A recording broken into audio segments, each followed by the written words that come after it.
امام غزالی رحمت الله علیه یو واقع لیکلی دی وایي قافله کې یو پلار او زوی روان سفر یې کولو قافلې سره نو قافلې خو به داسې وي چې یوازې چا سفر به نه شو کولی ځنګلې به وي دشتې بیابانې به وي نو خلکو به یو ځای په قافلو کې سفر کولو نو د هلک ته چې دی نو پلار بیمار شو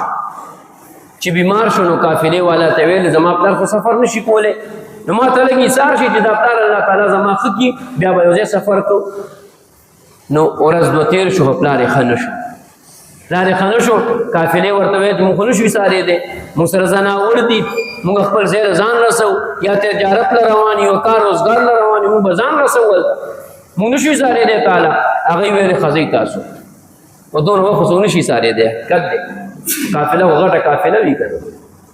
هغوی لاړل بس دې سړي د خپل پلار خدمت کولو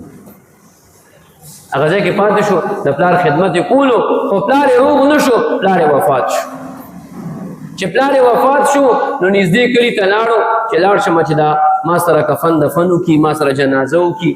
قبر را سره وکني دا مړی را سره والد صاحب را سره ولمبئ ټول مراحل پوره کړي چوخ کلي ته لاړو دا خلکو ته سوال وکړو چېرې داسې داسې هغې ورته ویل چې بس مونږ هر څه سودا مودا سامان وامان درخلو درځو درله دا خو د ثواب کار دی مونږ هم ستا د پلار خدمت وکړو دی چې واپس راغی نو پلار یې هلته پروت دی څادر یې بیا چولی دی چې پلار له څادر اخوا کو نو د پلار شکل یې بدل شوی دی شکل یې د انسان و اوس چې څادر اخوا کو شکل یې د خر دی بس اوس خو سره غم پیدا شو دا خو د پلار غم خو و چې مړ شو دا خو د هغه د پاسه بل غم دی اوس به خلک راځین دی به لمبئ خلک به دله جنازه کوي د دوی به قبر ته کوزوي کفن دفن نو خلک و چې دا څنګه انسان دی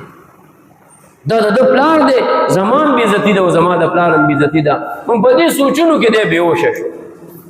چې دی بېهوشه شو نو خوب ګوري خوب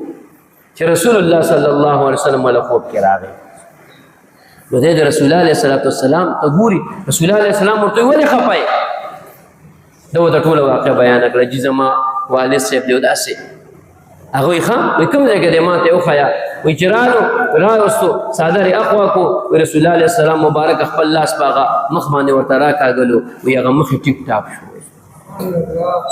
هغه بېهوشۍ په حالت کې خوب کې مخ ټیک ټاک شو دی د رسول الله علیه السلام نه تپوس کوي چې د الله پیغمبر تاسو څنګه دې ځای ته راغلي یئ تاسو دلته څه کار دلته راغلي یئ وایي یاره داسې کار دی چې ستاسو د والد صاحب به ما باندې روزانه درود شریف ویلو او هغه درود شریف به فرشتې ما ته را رسولو خو یې نن ما باندې درود شریف نه ویلې نو ما د فرشتې نه تپوس وکړو چې هغه کس ما باندې درود نه دی ویلې نو فرشتې راته ویل چې خو ډېر غټ پریشانۍ کې ګیر دی څه جل شوی دی اخ وفات شوی دی او د هغه چهره بدله شوې ده نو زه د مدد دپاره دلته راغلی یم سره بار راغلی یم